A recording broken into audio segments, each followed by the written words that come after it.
मेरी सारी यादें पानी में आज। তো দাদাকে সাজাতে গিয়ে আমাদের কি হাল হলো দেখার জন্য প্লিজ ভিডিওটা পুরো দেখো। গাইস, দীপি এম্পায়ার ব্লগে আবার তোমাদের সবাইকে ওয়েলকাম। তো আজকের ভাবলাম আমরা তিনজন মিলে একটা প্র্যাঙ্ক করব। তো এখানে শুয়ে আছে আমার বর আর এখানে শুয়ে আছে আমার দাদা। তো এদের দুজনের মধ্যে কারো একজনের সাথে আমি প্র্যাঙ্কটা করব। তো এখানে গুনে নিলাম, তো ঠিক হলো আমার বরের সাথে। দাদা এত পরিমাণে কাজ ছিল, ওর উপরে আমার মাথাটা যা গরম হচ্ছিল যে কি বলবো। ওর চক্করে আমার বরটাও উঠে গেল। তো আমি দাদাকে বলছি আস্তে আস্তে করে কাজ, আমি জয়ের সাথে একটা প্র্যাঙ্ক করব। তো এটাই পর্যন্ত শুনে নিয়ে বলছে এসব ফাজলামি আর কি এখানে চলবে না, ঠিক। তো আমি প্রচুর পরিমাণে হেসে ফেলেছিলাম। আমার দাদা বলছে যা জেগে আছে তো জয়দা, কেন করবো। তো আমরা ভাবলাম যাক আমার বর তো নালে জেগে গেছে, কিন্তু আমার দাদা তো ঘুমিয়ে পড়েছে।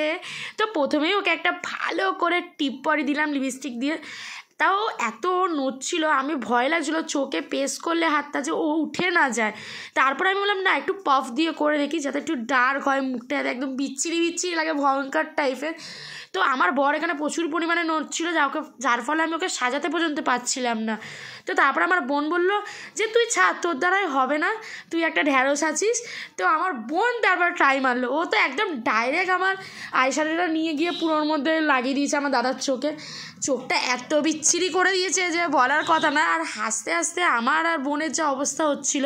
তো আরেকটা বন্ধু গেছিলো আরেকটা লিপস্টিক আনতে লাল কালারের, দাদাকে ঠোঁটে পরানো হবে তাই। তো আমি যে টিপটা পরেছিলাম আমার বোনের সেই টিপটা একদমই পছন্দ হলো না। তো বোন বলছে আরও ডার্ক করে আলো লাল লাল করে ওকে পরা।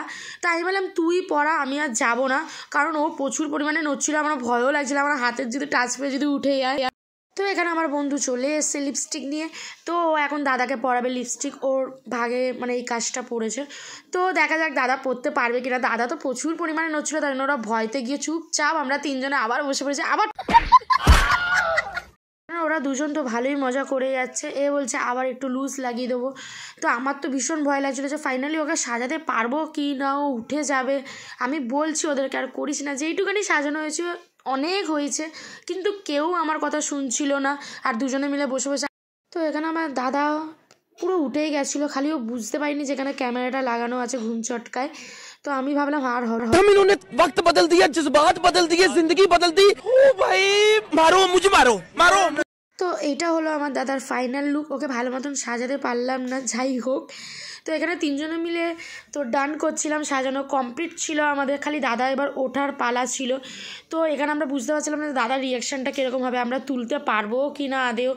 তো এখানে খুবই এক্সাইটেড ছিলাম, আমি ভাবছিলাম যে মারফার না আবার খেয়ে যাই ওর কাছে। তো দেখো চললো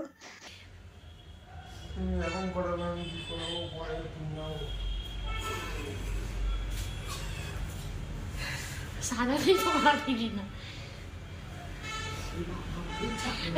ওই বালিশ নিস না, সাদা বালিশ নিস না।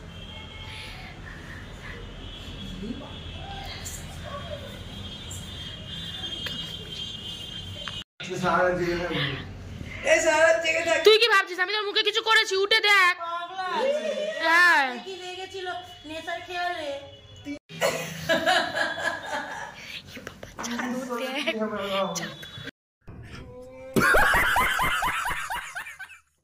তো ব্লগটা আমি এখানে এন্ড করলাম। ভালো লাগলে প্লিজ সবাই বলো সাবস্ক্রাইব করে দিই, এরকমভাবেই আমার পাশে থেকো, বড়রা আমার প্রণাম নিও। তো বাই বাই, আবার দেখা হবে নেক্সট ব্লগে।